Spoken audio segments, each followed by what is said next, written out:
Hello मित्रांनो, मी Satyam sir आपल्या सगळ्यांचं स्वागत करतो आपल्या मुकेश सर चॅनलवरती। तर चला आपण थर्मोडायनामिक्स स्टार्ट केला होता आणि आपण आता थर्मोडायनामिक्स मध्ये थोडंसं पुढे जाऊया। नेक्स्ट थर्ड लेक्चर आपण सुरू करूया थर्मोडायनामिक्सचं। आपण लास्ट लेक्चर मध्ये एंड केलं होतं, त्यानंतर आपलं वर्क डन रिलेटेड गोष्टी बाकी होत्या। एक फॉर्म्युला पण मी तसा फॉर्म्युला यूज केला होता क्वेश्चन मध्ये, पण तुम्हाला म्हटलं होतं की थोडंसं थांबा, हा फॉर्म्युला आला कसा आहे ते तुम्हाला सांगेल, ठीक आहे। तर ती वेळ आली आहे की तो फॉर्म्युला कसा आला आहे हे तुम्हाला सांगावं लागेल आता, ठीक आहे। तर चला आपण एक डेरिवेशन बघणार आहोत, derive the expression for the amount of work done in changing volume of system. जर आपण सिस्टीमचं व्हॉल्यूम चेंज करत असेल, जर आपण सिस्टीमचं व्हॉल्यूम चेंज करत असू तर वर्क डन साठी काय फॉर्म्युला डेरिवेशन कसं करायचं असतं, तर ते आपण बघूया। तर चला सुरू करूया। बघा, सगळ्यात आधी तुम्हाला काही बेसिक गोष्टी असल्या पाहिजे, ठीक आहे। बेसिक गोष्टी लक्षात असल्या पाहिजे तुम्हाला, जसं की वर्क डनचा फॉर्म्युला लक्षात असला पाहिजे।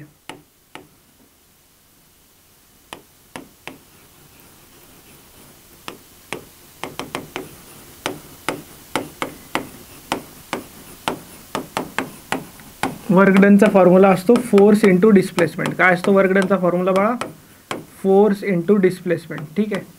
हा झाला आपला वर्क डनचा फॉर्म्युला, ठीक आहे, force into displacement. Okay sir, तर याला आपण शॉर्ट फॉर्म मध्ये असं लिहितो W is equals to F into S, ठीक आहे। आता काय आहे, आपल्याकडे एक कंटेनर होतं, ठीक आहे, एक कंटेनर होतं, त्या कंटेनरमध्ये गॅस भरलेला होता। आता तो गॅस काय करतो माहिती का? पिस्टन आहे इथं, पिस्टन। तो गॅस त्या पिस्टनला पुश करतोय। आपण बघितलं लास्ट लेक्चरमध्ये साइन कन्व्हेन्शन वगैरे बद्दल। तर तो गॅस पिस्टनला पुश करतोय म्हणजे त्याचं व्हॉल्यूम काय करतोय? वाढवतोय। तर आता इथं दोन व्हॉल्यूम घेतो मी, VI initial volume of gas,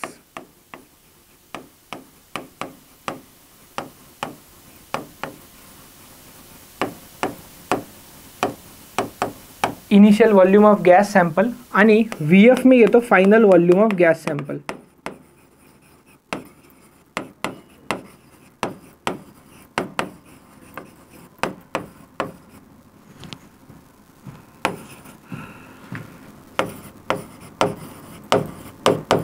ठीक आहे, initial volume of gas sample and next VF is final volume of gas sample. आता आपण काय कन्सिडर करतोय माहिती का? आधी पिस्टन इथं होता, तर पिस्टन काही dx डिस्टन्सने मूव्ह झालाय। एक्स पण तर घेऊ शकत होतो सर, नाही, dx यामुळे घेतलंय, dx म्हणजे स्मॉल डिस्प्लेसमेंट आहे। dx म्हणजे काय? स्मॉल डिस्प्लेसमेंट आहे, म्हणून आपण तिथे dx घेतलं। आता लक्ष द्या, हे जे आहे ना, प्रेशरचा एक फॉर्म्युला असतो बघा, pressure is equals to force divided by area. तर हा फोर्स किती अप्लाय करतोय हे जर बघायचं झालं तर फोर्स इज इक्वल्स टू होतं प्रेशर इंटू एरिया। तर तेच प्रेशर इंटू एरिया फोर्स आपण इथं लावला, म्हणजे तो गॅस मॉलिक्युल्स किती फोर्स लावत असतील त्या पिस्टनवरती, सो ते आहे F3 इंटू एरिया, ठीक आहे। ए म्हणजे area of cross section of piston,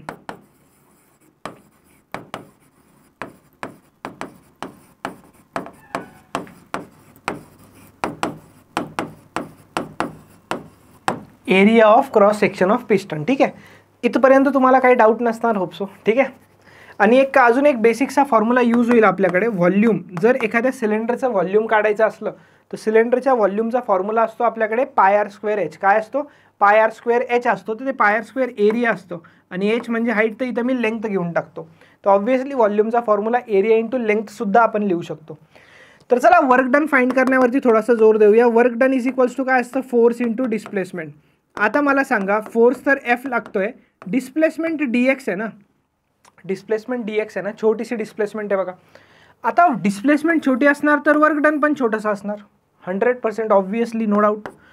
displacement छोटीशी आहे तर वर्क डन पण कसं करावं लागणार? छोटंसं वर्क डन करावं लागणार, ठीक आहे sir, no problem.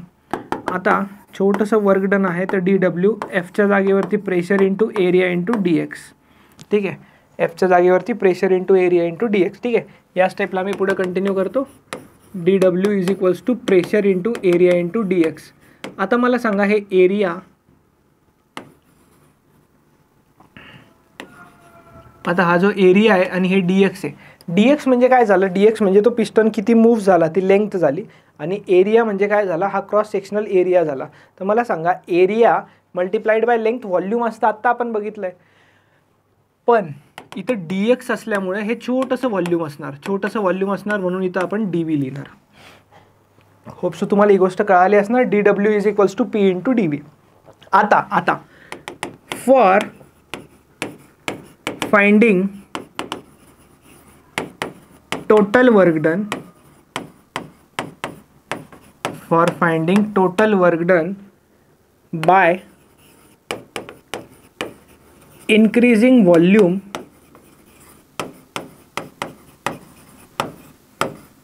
from VI to VF, V initial to V final. So we need to integrate it. Integration करा आता. Integration of dw is equals to integration of p into किती dv. आणि dv इथं variable कोण असतं. Integration basic शिकले असणार तुम्ही मॅथ्समध्ये. dv म्हणजे व्हेरिएबल आहे. व्हॉल्यूमच्या लिमिट्स v इनिशियल ते v फायनल. आता इंटिग्रेशन dw, इंटिग्रेट म्हणजे काय. इंटिग्रेट म्हणजे एकत्र करणे. आता मी dwचं इंटिग्रेशन करतोय म्हणजे टोटल वर्क डन कॅल्क्युलेट करतोय. सो टोटल वर्क डन लक्षात ठेवायचा. हा माझा एकदम बेसिकचा असा फॉर्म्युला आहे. एकदम बेसिकचा फॉर्म्युला आहे बघा वर्क डनचा. हेच डेरिवेशन आहे आपलं. Integration of VI to VF pressure into DV. आता हा कोणत्या प्रोसेससाठी यूज होतो सर. काही प्रोसेसचे मी नावं सांगितले होते तुम्हाला. हा सगळ्या प्रोसेससाठी यूज होतो बाळांनो. हा फॉर्म्युला सगळ्या प्रोसेसेससाठी यूज होतो. So don't worry about that. सगळ्या प्रोसेससाठी तुम्ही हा फॉर्म्युला यूज करू शकतात. नेक्स्ट नाव, आता जर मी म्हटलं इफ प्रेशर इज कॉन्स्टंट, लक्ष द्या. ऑलमोस्ट आपण थोडं प्रोसेसेसमध्ये एंटर करत आहोत पण खूप जास्त बेसिकपासून सांगतोय. ठीक आहे. If pressure is constant. आता मला सांगा प्रेशर जर कॉन्स्टंट असणार, फॉर्म्युला काय होता. Integration PdV limits VI to VF. Pressure constant आहे. जी कॉन्स्टंट गोष्ट असते ती इंटिग्रेशनच्या बाहेर असली पाहिजे. So integration DV VI to VF integration P. Integration DV काय असतं, व्हॉल्यूम असतं. आणि इथं काय घ्यावं लागणार, lower limit V, upper limit VF. हे कॅपिटल V लिहितो मी, वेगळा काही सिम्बॉल नाही आहे. व्हॉल्यूम कळायला पाहिजे म्हणून. ठीक आहे. Now work done P into upper limit minus lower limit करा VF मायनस VI. मला सांगा VF मायनस VI म्हणजे चेंज इन व्हॉल्यूम झालं की नाही झालं रे. तर याला आपण डेल्टा V सुद्धा म्हणू शकतो. तर हा फॉर्म्युला पण वर्क डनचा खूप फेमस आहे. डायरेक्ट यूज करू शकता. हा फॉर्म्युला मी परत एकदा डिराईव्ह करणार आहे. कुठे डिराईव्ह करणार आहे, आपण प्रोसेसेसमध्ये गेल्यावरती हेच काम करायचं आपल्याला, फॉर्म्युलेज डिराईव्ह करण्याचं. ठीक आहे. इथपर्यंत तुम्हाला कळालं असणार वर्क डनचं हे डेरिवेशन होतं. हा वर्क डनचा formula applicable for any process. But हा फॉर्म्युला सगळ्या प्रोसेससाठी ॲप्लिकेबल नाही आहे. Used only if pressure is constant.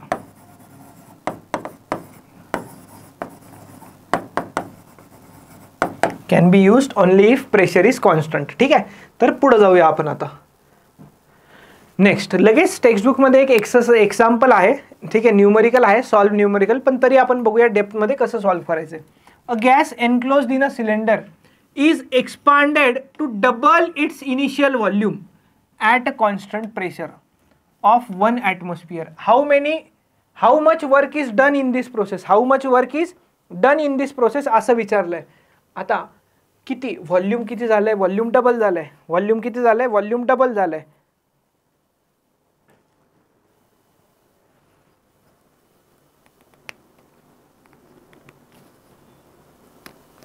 ठीक आहे. चला जाऊया पुढे.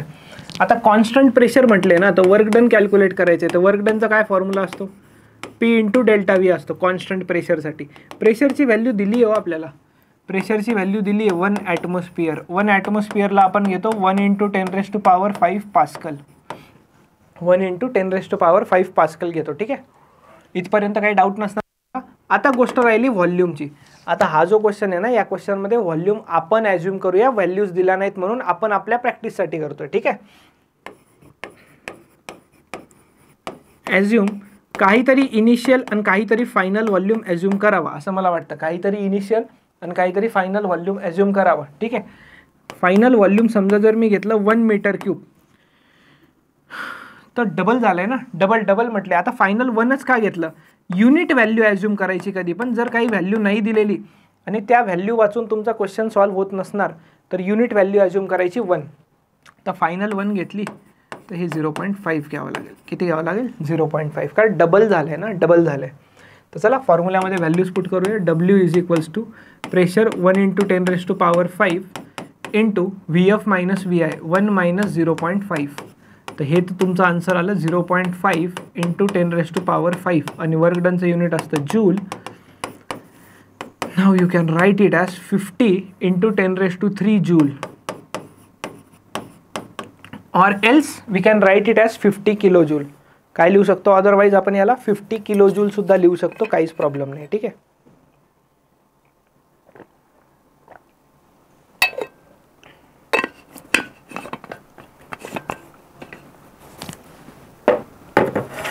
चला पुढे जाऊया आपण.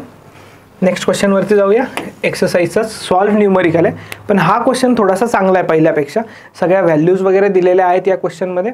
आणि दुसरी इम्पॉर्टंट गोष्ट म्हणजे यात एक 11च्या थर्मल प्रॉपर्टीज ऑफ मॅटरचा सुद्धा फॉर्म्युला यूज होतो. ठीक आहे. 11च्या थर्मल प्रॉपर्टीज ऑफ मॅटरचा सुद्धा फॉर्म्युला यूज होतो. तर चला बघूया. 1 kg of liquid water is boiled at 100 degree Celsius. 1 kg water आहे, 100 डिग्री सेल्सिअसवरती त्याला बॉईल केलं जात आहे. ठीक आहे. आता बॉईल होतंय म्हणजे काय? ते कन्वर्ट होणार आहे स्टीममध्ये, बरोबर. And all of it is converted to steam. Yes, if the change of state takes place at atmospheric pressure. सरळ सरळ ॲटमॉस्फेरिक प्रेशर 1.01 × 10⁵ पास्कल. ठीक आहे. कॅल्क्युलेट. 3 गोष्टी फाइंड करायच्या आहे तुम्हाला. Energy transferred to the system. अरे एनर्जी ट्रान्सफर्ड म्हणजे मला सांगा, वॉटरला बॉईल करायचं आहे तर काय करावं लागणार तुम्हाला? आणि आता त्याचं कन्व्हर्जन स्टीममध्ये होणार आहे. तशी कोणती एनर्जी देणार की हे पॉसिबल होणार? हीट एनर्जी देणार. कोणती एनर्जी देणार? Heat energy. तर पहिली गोष्ट आपल्याला कॅल्क्युलेट करायचं आहे delta Q. Okay, no doubt. Work done by the system during this change. Okay. Second, work done. And third, last but not the least, the change in internal energy of system. Okay. Change in internal energy means delta U. Okay, no issue. Given the volume of water change from 1 × 10⁻³ meter cube form to 1.671 × 1.671 meter cube when in the form of steam. Okay. म्हणजे हे मास घ्यायचं आहे तुम्हाला. ठीक आहे. हे temperature दिलेलं आहे तुम्हाला आणि इनिशियल व्हॉल्यूम किती दिलं आहे बघा. इनिशियल व्हॉल्यूम तुम्हाला दिलं आहे 1 × 10⁻³ meter cube आणि फायनल व्हॉल्यूम किती दिलं आहे तुम्हाला? फायनल व्हॉल्यूम दिलं आहे 1.671 मीटर क्यूब. आता लक्षात ठेवा, थोडंसं नीट लक्ष द्या. 1 बाय 1 डेल्टा क्यू फाइंड करू आधी, नंतर वर्क डन फाइंड करू आणि नंतर डेल्टा यू फाइंड करून घेऊ. जर तुम्हाला कधीही फर्स्ट लॉ ऑफ थर्मोडायनॅमिक्स विसरले नसाल तर फर्स्ट लॉ ऑफ थर्मोडायनॅमिक्सचा फॉर्म्युला खूप हेल्पफुल असतो. त्याच्याशिवाय चॅप्टर अपूर्ण आहे, आधीच सांगतो. आपण आधी पहिल्या स्टेपवर जाऊया. To find delta Q. लक्षात ठेवा, जेव्हाही फेज ट्रान्सफॉर्म होते तर लॅटेंट हीट ऑफ वेपोरायझेशनचा कॉन्सेप्ट येतो आणि फॉर्म्युला लागतो MLV. आता व्ही म्हणजे LV म्हणजे काय असतं ते सांगतो. LV म्हणजे असतं बाळांनो लॅटेंट हीट ऑफ वेपोरायझेशन.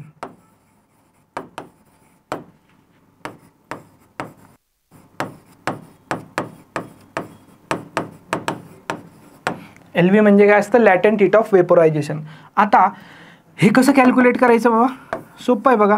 M दिलं आहे 1 kg आणि LV ची व्हॅल्यू ही तर दिली बघा 2256 किलो जूल पर kg. ठीक आहे. युनिट लिहायची गरज नाही आहे बट लिहून टाकूया आपण. ठीक आहे. हे kg आहे आणि हे पर kg आहे. kg कॅन्सल होऊन जाईल. kg कॅन्सल होऊन जाईल आणि डेल्टा क्यूची व्हॅल्यू तुम्हाला मिळेल 2256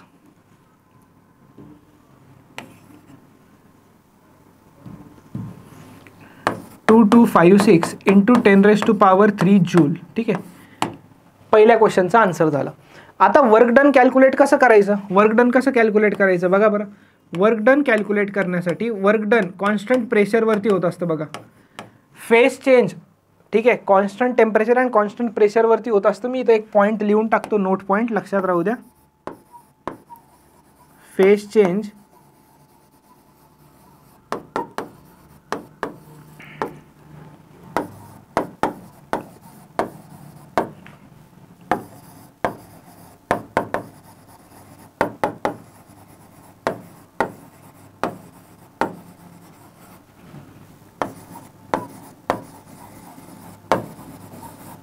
ठीक आहे. चला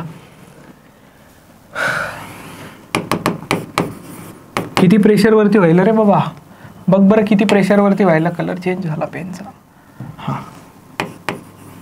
हां, प्रेशर किती आहे, pressure 1.01 into 10⁵ pascal into delta V. Delta V V F minus V I 1.671 minus 1 into 10⁻³ आता हे सबट्रॅक्ट करायला थोडंसं डिफिकल्टी जाते बघा, सबट्रॅक्ट करायला थोडी डिफिकल्टी जाते. तर ह्याला मी काय करतो, सबट्रॅक्शन ठीक आहे, एक स्टेप एक्स्ट्रा लिहू. 1.671 10⁻³ म्हणजे 0.001. हां ठीक आहे, 0.001. So now work done is equals to 1.01 into 10⁵ into 1.670. 1.670 लक्षात ठेवा, लक्षात ठेवा बाळांनो, हे 3 पॉईंट आणि हे 2 पॉईंट 10⁵ होतं इथं. तर हे 101 इंटू 1670 संपलं. 101 इंटू 1670 संपला विषय. खूप सोपं होतं, एकदम सोपं होतं. ठीक आहे, चला कॅल्क्युलेशन करूया. याचं कॅल्क्युलेशन करू शकतो आपण. 168,670 जूल, हे लक्षात ठेवायचं. ठीक आहे, हे गोष्ट याचं आणि याचं मल्टिप्लिकेशन येते 168,670. 168,670 मी एक कॅल्क्युलेशन करून ठेवलं आहे तुमच्यासाठी. ठीक आहे, म्हणजे आपला वेळ वाचेल. 2 गोष्टी फाइंड झाल्यात आपल्या.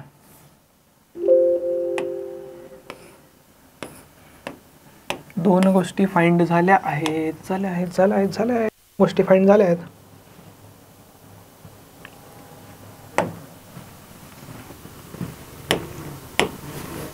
तिसरी गोष्ट आपल्याला फाइंड करायची आहे डेल्टा यू. बघा, first law of thermodynamics. Float म्हणजे काय, फ्लोट म्हणजे काय नाही वेगळं. फ्लोट म्हणजे फर्स्ट लॉ ऑफ थर्मोडायनॅमिक्स. ठीक आहे, फर्स्ट लॉ ऑफ थर्मोडायनॅमिक्स. काय formula, delta Q is equals to delta U plus W. Okay, आणि जर डेल्टा यू कॅल्क्युलेट करायचं असेल तर ते असतं delta Q minus W.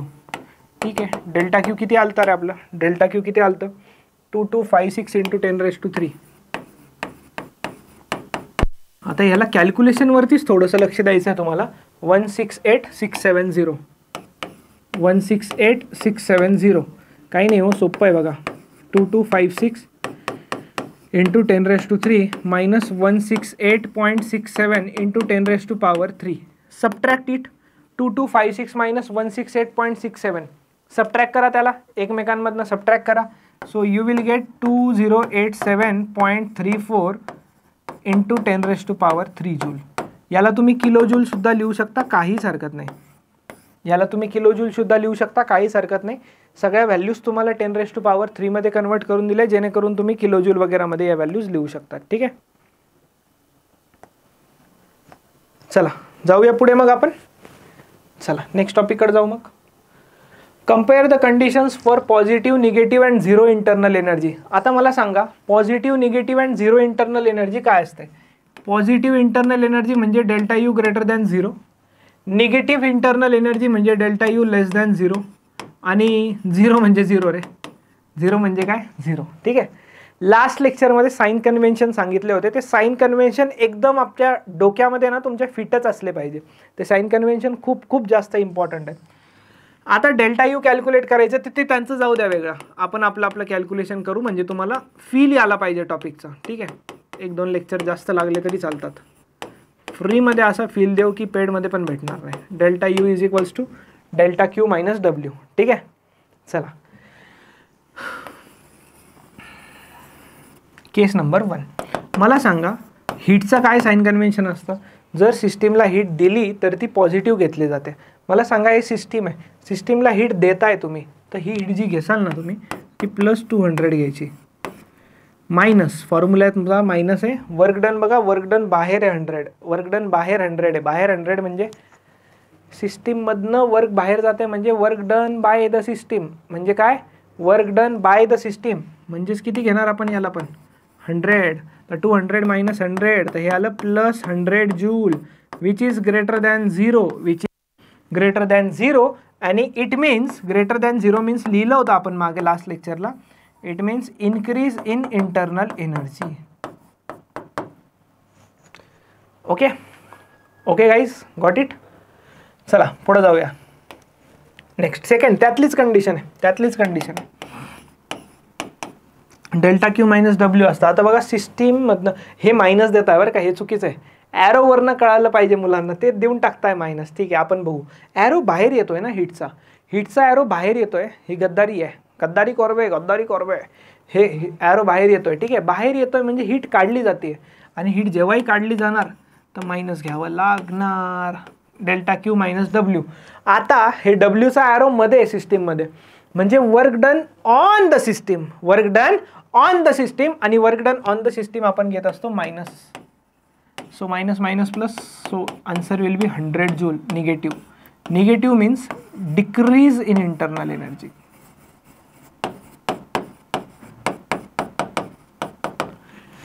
Negative means decrease in internal energy. Okay guys, let's move. Next, compare the conditions for positive, negative and zero internal energy मध्ये तिसरा point, delta U is equals to delta Q किती घेणार. हां, आता इथं दिलं नाही बरं मायनस, हे चुकीचं आहे का नाही मग. हां, गद्दारी. Delta Q is equals to 200 आहे. ॲरो बाहेर आहे ना, ॲरो बाहेर आहे तर आपण -200 घेणार, म्हणजे घेणार. हे त्यांचं चुकलंय, साइन कन्व्हेन्शन चुकलंय. आन्सर 0 येतं. मायनस वर्क डन किती घ्यायचा. वर्क डनचा ॲरो कुठं आहे. वर्क डनचा ॲरो सिस्टीमवरती आहे, म्हणजे work done on the system. किती घ्यायचं. -200. So it will be 0 joule. So it means no change in internal energy. What does it mean. It means no change in internal energy. Hope so तुम्हाला ही गोष्ट आता clear झाली असणार. ठीक आहे, काही डाऊट नसणार याच्यात. चला पुढे जाऊया.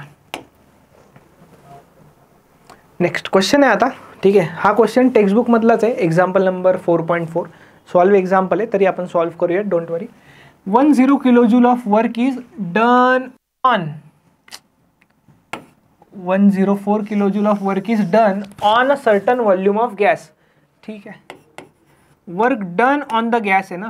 अरे on the gas -104 kilo joule. ठीक है, next, if the gas releases 125 kilo joule of heat. Oh my God, 125 kilo joule of heat gas release करताय. रिलीज म्हणजे बाहेर सोडताय. Calculate the change in internal energy in kilo joule of the gas.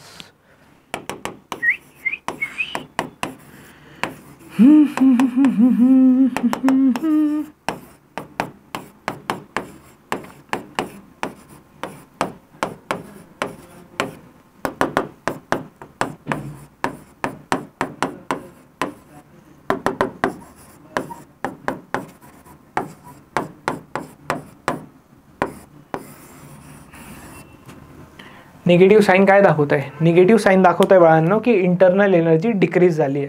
टेक्स्टबुकमध्ये I guess correction आहे यामध्ये, पण आपण with sine एकदम proper solve केलं आहे, त्यामुळं आपल्याला काहीच प्रॉब्लेम नाही. ठीक आहे, त्यामुळं आपल्याला काहीच प्रॉब्लेम नाही इथं. ठीक आहे, नो इश्यूज ॲट ऑल. ठीक है, नो इश्यूज ॲट ऑल. ठीक है, चलो आगे बढ़ते हैं. ओहो, टेक्स्ट बुक एक्सरसाइज क्वेश्चंस. बढ़िया बढ़िया बढ़िया बढ़िया बढ़िया बढ़िया questions questions questions questions he questions. So I hope आपण ते क्वेश्चन नेक्स्ट लेक्चरला बघूयात, कारण तुम्हाला रिवाइज करायला वेळ भेटेल.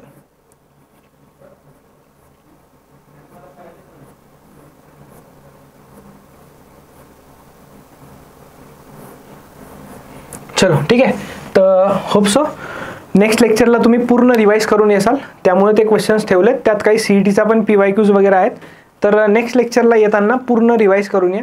आणि आता व्हिडिओ कसा वाटला, कंटेंट कसा वाटला, एकदा कमेंट करा नक्की प्लीज. ठीक आहे, so bye bye everyone, take care.